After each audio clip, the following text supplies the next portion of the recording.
जता हेऱ्यो उतै, जता गयो उतै पैसाले मानिसलाई बौलाहा झैँ भौतारिन बाध्य तुल्याएको देखिन्छ। हामीले हेऱ्यौँ भने देख्नेछौँ कि कसैलाई पनि उसको आम्दानीले नथेक्ने गरी आवश्यकताहरू दिनानुदिन क्रमशः बढ्दै गएको ज्यादातर देखिन्छ। पैसाले आनन्दलाई किन्न पाउने हो कि भने जस्तो गरेर भौतिक आवश्यकताहरूको जोरजाम गर्न मानिस रात दिन जोतिएको जोतियै छ। यसैका लागि उसले चाहिने नचाहिने काम गर्न पनि पछि पर्दैन। घुस, भ्रष्टाचार, 2 नम्बरी धन्दा, कालोबजारी जे गरेर हुन्छ, भौतिक सुख सुविधा बढाउनमै मानिस तल्लीन भएको हामी पाउँछौँ। कुनै निश्चित समाज या देशका मानिसमा मात्र यो कुरा लागू हुन्छ भन्ने पनि छैन। सर्वत्र सबै समाज र राष्ट्रका मानिसमा यो लागू हुन्छ। केवल खर्च गराएको तरिका फरक होला, जोड्ने सामान विशेषमा कम बेसी वा भिन्न होला, तर व्यक्तिको चाहना, तिनलाई सङ्ग्रह गर्दा हुने सम्मको आनन्द पाइन्छ कि भने जस्तो गरी तछाड मछाड गरेको पाउँछौँ। भनेको कुरा पाउन या किन्न आम्दानीले पुगेन भने त अझ उसको व्यग्रता यति बढ्छ कि मानौ उसले के किन गुमाउँदैछ, हराउँदैछ भने जस्तो ठान्ने प्रवृत्ति बढ्दै गएको छ। कहिलेकाहीँ यसो सोचेर हेरौँ त भौतिक सुख सुविधाहरू सङ्ग्रह गरेर कसलाई पुगेको छ? सङ्ग्रह गर्नेहरूले जोरजाम गरिएका सामग्रीहरूबाट त असाध्य आनन्द आउँदो रहेछ भनेर को नित्य रमाएको छ। आखिर जतिसुकै मरिमेटेर सुख प्राप्तिका भौतिक सामग्री जम्मा गरे पनि केही समयका लागि सुख सन्तोष दिए जस्तो लागे पनि एक दिन वितृष्णा आखिर हुन्छ। फेरि ती सबैलाई एक दिन छोडेरै जानुपर्छ। यसको अर्थ केही पनि जम्मा गर्नेतिर लाग्नुहुन्न भन्न खोजेको पटक्कै होइन। वस्तुत तिनको सङ्ग्रह र स्वभावको बारेमा मात्र यथार्थ बताउन खोजेको हो। अर्को अर्थमा भन्ने हो भने आफ्नो विवेकलाई एकपटक सोध्नुहोस् र त्यसले निर्देश गर्ने बाटोलाई पछ्याउन नछोड्नुहोस् भन्न खोजेको मात्र हो। हाम्रा धर्मशास्त्र, अग्रज, बुद्धिजीवी, आचार्य, गुरु तथा ऋषि महर्षिहरूले सदैव हामीलाई आएको चिन्ता छोड्ने हो भने आवश्यकताहरूलाई घटाउनतिर लाग्नुपर्छ भनेर बारम्बार भनेका छन्। तर राम्रो कुरालाई सहसा नपत्याउने हाम्रो बानीले गर्दा जीवनभर हामीले दुःख पाइरहेका छौँ।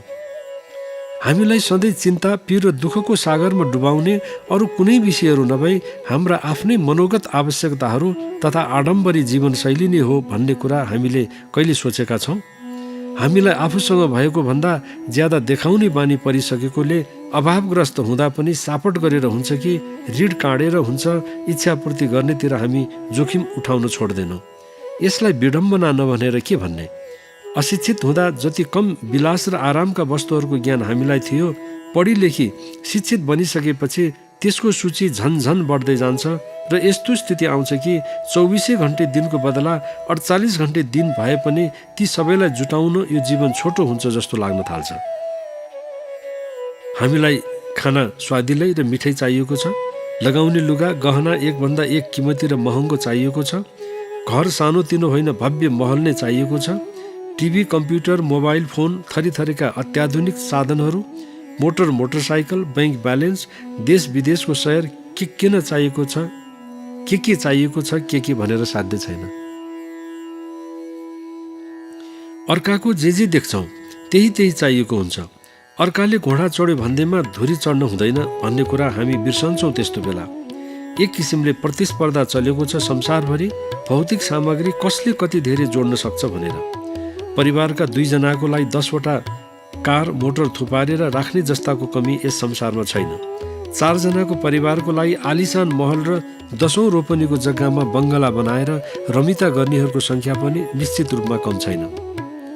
आवश्यकताहरू भनेको हाम्रो गुण, स्वभाव र परिस्थिति अनुसार घटबड हुँदै रहने गर्छन्। बढाउन खोज्नुहोस् त्यो तन्किँदै लम्बिँदै बढ्दै जान्छ। त्यसो नगरी त्यसलाई घटाउन खोज्नुहोस् त्यो घट्दै सीमित हुँदै जान्छ। आफूलाई कस्तो मन परेको देख्न चाहने हो त्यस्तै भन्छ। स्मरणीय कुरा के छ भने जति धेरै आवश्यकताहरूको पूर्ति गरेर सुख शान्ति र आनन्द पाउन चाहनुहुन्छ त्यति धेरै सङ्घर्ष, परिश्रम, भागदौड, असिना पसिना, खतरा र शक्तिको व्यय हुन्छ। त्यस अवस्थामा शान्ति भाग्छ, निन्द्रा तर्सिन्छ, अमन चैन भनेको त एकादेशको कथा जस्तो हुन थाल्छ। चाहेका आवश्यकताहरू भनेको समयमा या खोजेको बेला पुरा भइदिएनन् भने त्यसले कति कष्ट र वेदना दिन्छ भन्ने कुरा त धेर थोर सबैले अनुभव गरेको हुनुपर्छ। जति धेरै उपलब्ध गराउनुपट्टि लाग्यो त्यति नै धेरै खोज्ने प्रवृत्ति, माग्ने नियत, कृपणता बढ्दै जान्छ। जति निग्रह गर्नेतिर लाग्यौँ त्यति नै शान्ति अमन चैन नजिकिन थाल्छ। सामान्यतया मानिसका आवश्यकताहरू 3 किसिमका छन्। जीवन निर्वाहको लागि नभई नहुने एउटा, दोस्रो सुख विषयक र तेस्रो विलास विषयक। पहिलो किसिमका आवश्यकताहरू जीवन बाँच्नकै लागि पनि आवश्यक भएकोले तिनको पूर्णतामा मानिस अधिक सन्तोषको सास फेर्ने गर्छ। यो सबैका लागि नभई नहुने भएकोले सबै मानिसहरूको लागि यो न्यूनतम चाहना हो। भला देश, काल, समय, पात्र र ठाउँ अनुसार वस्तुको सङ्ख्या, परिमाण, सूची भिन्नाभिन्नै नहुन सक्ने होइन, तापनि यसले न्यूनतम आवश्यकताको परिपूर्तिलाई सङ्केत गर्दछ। दोस्रो र तेस्रो किसिमका आवश्यकताहरूको कुनै सिमाना हुँदैन। यदि तिनीहरूप्रति संवेदनशील नहुने हो भने तिनको तानाबाना कहिले सकिँदैन, चाहे जीवन नै त्यसका लागि कसैले किन नहोस्। हाम्रा प्राचीन दिग्गजहरूले, ऋषि महर्षि आचार्य गुरुहरूले नैतिक धरातलको कडीमा आवश्यकताहरूलाई छुट्याउने गरेका थिए।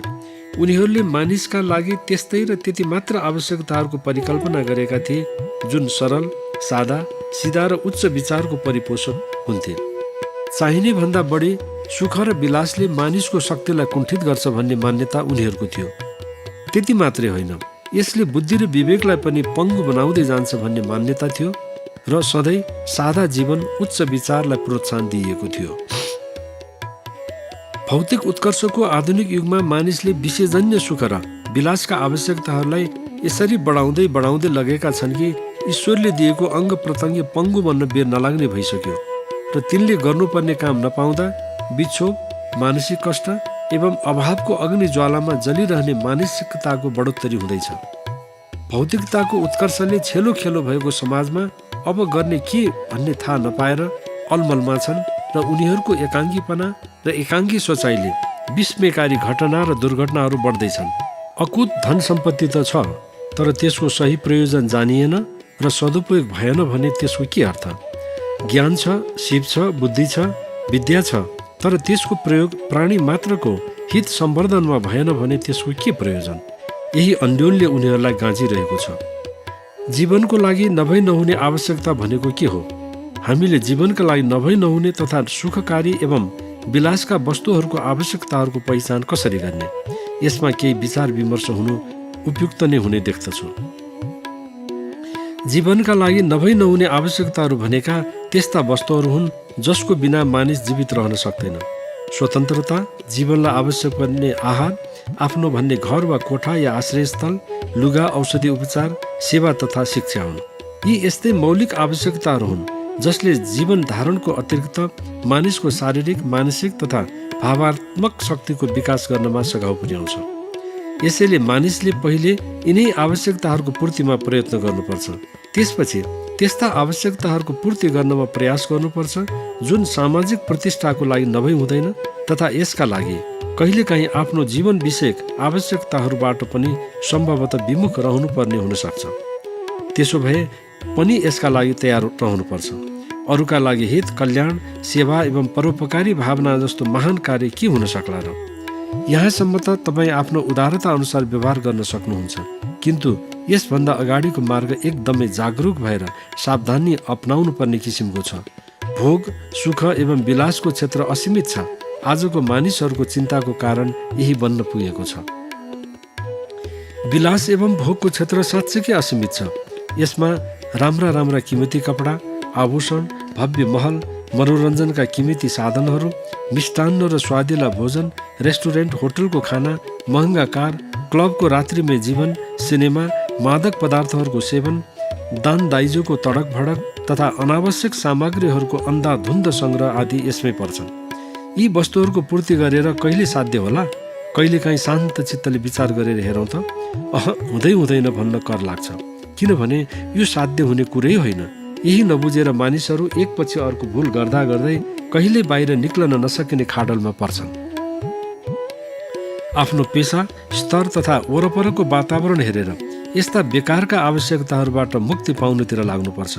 आवश्यकताहरू बढाउँदै लगेर कहिले कसैले शान्तिको सास फेर्न पाएका छन् जस्तो लाग्छ तपाईँलाई? कदापि छैन। आफ्नो हैसियत, सामाजिक जीवन, आर्थिक शक्ति, परिवारका सदस्य सङ्ख्या, ठाउँ एवं समयलाई पनि हेरौँ। के अनावश्यक आवश्यकताहरूलाई बढाउँदा कुनै त्यस्तो आत्मिक चमत्कार हुने केही छ? पटक्कै छैन, हुँदैन। तडक भडक र नचाहिँदो आवश्यकताहरूलाई बढाउँदै जाने हो भने जीवन बेकम्माको बन्न पुग्छ भन्ने कुरामा शङ्कै छैन। जुन वस्तुलाई सधैँभरि राख्ने क्षमता हुँदैन तथा जसले जीवन निर्वाहको मूलभूत आवश्यकतालाई स्थायी रूपले पुरा गर्न सक्दैन, जो केवल मिथ्या प्रदर्शनको लागि मात्र हुन्छ, त्यस्तो वस्तुको चाहना राख्नु भनेको हठ हो। त्यस्तो वस्तुलाई नचाहनु नै बुद्धिमानी हुन्छ। जुन खानेकुराले कार्यक्षमता बढ्दैन, रोग र शोकलाई बढाउँदै र कुलतको रूपमा वृद्धि हुँदै गई जीवन नै बर्बाद पार्छ भन्ने निश्चित छ भने त्यस्तो खाने पिउने कामबाट सदा सर्वदाको लागि टाढिनु नै बुद्धिमानी होइन। पान, सुपारी, चुरोट, सिगार, तमाखु, जर्दा, खैनी, बियर, रक्सी, भाङ, चरेस जस्ता दुर्व्यसनबाट बच्न सक्नु पनि आजको विश्वमा पुरुषार्थ नै भन्नुपर्ने स्थिति आउनु दुर्भाग्य होइन।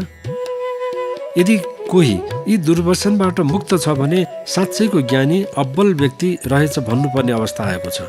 तिनको चङ्गुलबाट आफू, परिवार, समाजलाई बचाउन सके राष्ट्र र विश्वकै कल्याण हुने कुरामा कुनै शङ्का छैन। खराब कुरा हो भनेर जानेर पनि त्यसलाई बढावा दिने मानसिकता, चाहे त्यो व्यक्तिको होस्, कुनै सरकारी निकाय वा अन्तर्राष्ट्रिय प्रवृत्ति होस्, त्यो कुनै पनि हालतमा असल हो भन्न सकिन्न। कति व्यक्ति त्यसको कुलतमा फसेर आज आफ्नो जीवन, पारिवारिक जीवन र दायित्वलाई बिर्सेर पङ्गु जस्ता भएको देखेर पनि त्यसको विरुद्धमा आवाज उठाउन सकिने अवस्था आएको प्रति सचेत हुनुहुन्न भने तपाईँको त्यसमा समर्थन छ भन्ने कुरालाई के गलत हो भन्न सकिन्छ? त्यस बिना बाँच्न सक्दिन भन्नु आफैले आफैलाई नबुझ्नु हो। खानेलाई भन्दा पनि देख्नेलाई लाज तथा पिउनेलाई भन्दा पनि त्यसले समाजमा पार्ने मनोवैज्ञानिक असरलाई विचार गर्नुपर्ने आवश्यकता के तपाईँ देख्नुहुन्न? मानिसलाई शान्ति त्यसबेला प्राप्त हुन्छ जब उसले कमभन्दा कम बोझ आफ्नो जिम्मामा लिएको हुन्छ र लिएको दायित्वलाई सफलतापूर्वक सम्पन्न गर्छ। जसलाई ससाना भौतिक सुखका वस्तुहरूको पनि मोह हुन्छ र तिनको सहज उपलब्धता नहुँदा निरन्तर विक्षुब्ध बन्छ र अस्थिर मनस्थितिको बन्न पुग्छ। रिस, राग, ईर्ष्या, हिंसा, अशान्ति नै यस्ता मानिसहरूको गहना बन्न पुगेको हुन्छ। जसलाई कम आवश्यकतामा रमाउने बानी परेको हुन्छ, उसले कुनै पनि वस्तु बढाउनु पर्दा एकपटक राम्ररी सोच्दछ। ऊ आफ्नो अमूल्य शक्ति व्यर्थका वस्तुहरूको सङ्ग्रहमा खेर नफाली बचेको समय उच्च लक्ष्य हासिल गरी आत्मिक उन्नतिमा लगाउन उपयुक्त सम्झन्छ। शरीरमा वासना छ, वासनामा असङ्ख्य इच्छा र इच्छाहरूबाट कष्ट उत्पन्न हुन्छन्। जसरी हात्तीको एकपटक बाहिर निक्लेको दाहरा फेरि भित्र जाँदैन, त्यसै गरी एकपटक अभ्यस्त भइसकेको अपेक्षित आवश्यकता फेरि कम हुँदैन। प्रत्येक आवश्यकताहरू यस्तै गरी हाँगाबिगा फैलाउँदै जान्छन्। त्यसले अन्तत्वगत्वा मानिसलाई भडखारोमा हालेरै छाड्छ। वर्तमान जीवनमा जुन समस्याहरू अत्यन्त पेचिलो बन्दै गएका छन्, जसबाट अन्तःकरणमा क्षोभ उत्पन्न हुन्छ, ती सबै बढ्दै गएका झुट तथा कृत्रिम आवश्यकताहरूबाट उत्पन्न भएका हुन्। त्यसमा शङ्का छैन। हामी स्वयं नै त्यसका जनक हौँ। बेला बेलामा हामीले आफ्नो निष्पक्ष निरीक्षण गर्नुपर्छ। कतै हाम्रो प्रवृत्ति यस्तै अन्धाधुन्ध आवश्यकता बढाउनेतिर त गएको छैन? चाहिँदो नचाहिँदो खर्च गरेर, अर्कासँग ऋण काटेर व्यर्थमा किन बन्धनमा आफूलाई पारिरहेका हुन्छौँ? कतै मिथ्या प्रदर्शन, झुठो धाक रवाफ, दुनियाँलाई अतिरञ्जित रूप देखाउन त त्यसो गरिरहेका छैनौँ? भोगविलास, व्यभिचार, अभक्ष्य वस्तुको खाने पिउने बानीमा फसेर चित्त चञ्चल भएको त छैन? यदि त्यस्तो बानी बेहोराबाट मुक्त हुने हो भने बढ्दै हाँगा फैलाउँदै गइरहेका आवश्यकताहरूलाई एक एक गरी छिमल्दै जानुपर्छ। यसो गर्न सके सुख पाउँछौँ, अन्यथा हामी दुःखको सागरमा डुबेर जीवन व्यर्थमा गुमाउनु पुग्छौँ। सबैभन्दा पहिले त त्यसका खराबीका बारेमा आफैमा चेतना जाग्नुपर्छ। यथार्थ यस्तो हो तापनि उपभोक्तावादको सिद्धान्तले मानिसलाई नचाहिने आवश्यकताहरूको जोहोमा अभ्यस्त गराउन सके आफ्ना उत्पादनहरूको व्यवसायको फलिफाप हुने भएकोले अनेक वित्तीय संस्था र त्यससँग सम्बन्धित अनेक क्रियाकलापहरू संसारमा यसरी बढ्दै गइरहेका छन् कि त्यसबाट बच्नै गाह्रो भइरहेको अवस्था छ। विश्वका केही मुलुकहरू त मानिसलाई सुख सुविधा दिने नाममा यस्तै अनावश्यक सरसामग्रीहरूको निष्फिक्री प्रयोगमा आवश्यक पर्ने रकम जुटाउने, ऋण दिने काममा समेत लागेको देख्न पाइन्छ। यस्तो प्रवृत्तिले मानिसको चेतनाको विकास होइन, बरु विनाशको बाटोतिर लाग्ने मार्ग प्रशस्त गर्दछ भन्ने निश्चित छ। विकसित मुलुकहरूमा यो प्रवृत्ति ज्यादै छ। सुख सुविधाका अनगिन्ती पहुँच र सम्भावना हुँदाहुँदै पनि विकसित मुलुकहरूमा किन आत्महत्या गर्नेहरूको सङ्ख्या बढिरहेको छ? पारपाचुकीको सङ्ख्या किन शिखर चुम्ने स्थितिको छ? पारिवारिक असन्तोष किन बढिरहेको छ? केटाकेटीहरू आमा बाबु विहीन किन बन्दैछन्? वृद्ध वृद्धाहरूको बिचल्ली किन भइरहेको छ? प्रेम सद्भाव आत्मीयता किन जडतातर्फ लम्किँदैछ? त्यसतर्फ के कसैले ध्यान दिएको छ? त्यसमा जरुर केही अध्ययन अनुसन्धानहरू भएका छन् र तिनले भयावह तथ्याङ्क र विश्लेषणहरू प्रस्तुत गरेका छन्। हाम्रो सुख हाम्रा आवश्यकताहरूको अनुपातमा रहने हुन्छ। ज्यादा आवश्यकता भएको व्यक्ति ज्यादै कठिनताले सुख समृद्धि प्राप्त गर्छन्, किनभने उनीहरूको अन्तिम आवश्यकता पूरा हुँदाहुँदै सुख भोग्ने शक्ति बिल्कुलै क्षीण भइसकेको हुन्छ। प्रत्येक आवश्यकता साँच्चै भन्ने हो भने एउटा मानसिक बन्धन सिवाय केही पनि होइन। यसैले जो यस बन्धनमा ज्यादाभन्दा ज्यादा बाँधिन्छ उसका सुखका अनुभूतिहरूमा त्यति नै अनेक बाधा व्यवधानहरू तेर्सिन आइपुग्छन् र जीवनलाई निस्सार सम्झन पुग्ने अवस्थाको सूत्रपात हुँदै जान्छ। यो कुरा थोरै व्यक्तिले मात्र बुझ्न सफल भएका हुन्छन्। अधिक आवश्यकता भएको व्यक्ति एक प्रकारको मानसिक रोगले पीडित भएको हुन्छ। त्यो हो मनमा बढी चञ्चलता, मन बसमा नहुनु, बढी स्वच्छन्दता, इन्द्रियहरूलाई बसमा राख्न नसक्नु, लोभ बढ्नु आदि आदि। यदि यस्तो व्यक्तिले केही मात्र भए पनि चित्तवृत्ति निरोध गर्ने अभ्यासमा लाग्यो भने बढ्दै गइरहेका आवश्यकताहरूबाट मुक्ति पाउन सक्छ। मानिसले मनका वृत्तिहरूलाई फुकाउन थाल्यो भने त्यसले उसलाई चञ्चल, उन्मत्त र उज्जन्न बनाइदिन्छ। बिस्तारै बिस्तारै तिनै विषयहरू आदत बन्न पुगे भने तिनीहरूबाट मुक्ति पाउनु असम्भव झैँ बन्न पुग्छ। व्यसन, फेसन, व्यभिचार जस्ता विषयहरू हेर्दा सुरुमा सामान्य झैँ लाग्छ, तर त्यो जङ्गलको आगोको सानो फिलुङ्गो जस्तो हो। बढ्दै गएपछि सारा जङ्गललाई खरानी नपारुन्जेल शान्त नहुने। दुर्व्यसन, कुलत, अनावश्यक आवश्यकताहरू यस्तै स्वभावका हुन्छन्। समयमा नै सचेत हुन सकिएन र समय भड्कियो भने जीवनलाई बर्बाद तुल्याइदिन्छन्। अनमोल जीवन व्यर्थमा समाप्त हुन्छ। इन्द्रियहरूको स्वामी बनेर जीवन रथ हाँक्नुपर्ने मानिस इन्द्रियहरूको दास बनेर बेकारको मरेतुल्यको जीवन जिउन पुग्छ। यो भन्दा दुर्भाग्य के हुन सक्छ? मानिसले दृढतापूर्वक मनको चञ्चलता, व्यर्थको लोभ लालच आदिबाट मुक्त रहने प्रण गर्यो भने मनको प्रलोभन वृत्तिलाई नियन्त्रण गर्न सक्छ। यो सजिलो नभए पनि असम्भव मार्ग भने पटक्कै होइन। दृढ निश्चयपूर्वक लागि परे सफल नहुने कुरा कमै हुन्छ। जसरी पहिले व्यसनलाई सुरुमा अँगाल्दा त्यसको नित्य निरन्तर चिन्तन गरिएको थियो, त्यसै गरी अब दिशा बदलेर शुभ र सकारात्मक भावनाहरूको प्रारम्भ गर्न त्यत्तिकै प्रवृत्त हुनु आवश्यक छ। शुभ र सकारात्मक चिन्तनले नै जीवनलाई शान्त र मनमोहक बनाउँछ भन्ने कुरालाई सदा सम्झी सत्य र इमान्दारीको मार्गमा अग्रसर भई व्यर्थका आवश्यकताहरूलाई घटाउँदै लग्नासाथ आफैमा अन्तर्द्वन्द्व कम हुन थालेको अनुभव जो कसैले गर्न सक्छ, किनभने यो शाश्वत चिन्तन हो। यस्तो अभ्यास गर्दै जानाले रिस, राग, मत, मात्सर्य, कुलत, दुर्व्यसन जस्ता अवगुणहरू कम हुँदै गएको अनुभव स्वत हुन थाल्छ। आफैमा भित्रैदेखि बोध नभइकन दुर्व्यसन, कुलत र अज्ञानता मेटिनु गाह्रो हुन्छ। आफूमा पूर्णताको भावना, आत्मशान्तिको भावना तथा अन्तर्मुखी निश्चयात्मकताको भावनामा दृढतापूर्वक रमण गर्नाले चित्तवृत्तिको निरोध हुन जान्छ। देखिए जति, सम्झिए जति, कल्पना गरिए जति आवश्यकताको पूर्ति गर्दै जाने हो भने यस्ता हजारौँ हजार मनुष्य जीवन पाए पनि वा त्यस अवधिमा पूरा गर्न खोजे पनि सम्भव छैन। एउटा आवश्यकता पूरा हुन पाएको छैन, अर्को आवश्यकता अघिल्तिर खडा भइहाल्छ। त्यस्तै यो पूरा हुन पाएको छैन, अर्को आइहाल्छ। यसैले आवश्यकताहरूको माया जालमा फसेर जीवनलाई बर्बाद तुल्याउनु भन्दा श्रेयस्कर चाहिँ आवश्यकताहरूलाई घटाउनु, न्यूनतम सीमामा राख्नु, त्यसलाई विस्तार र फैलिन नदिनुमा हुन्छ।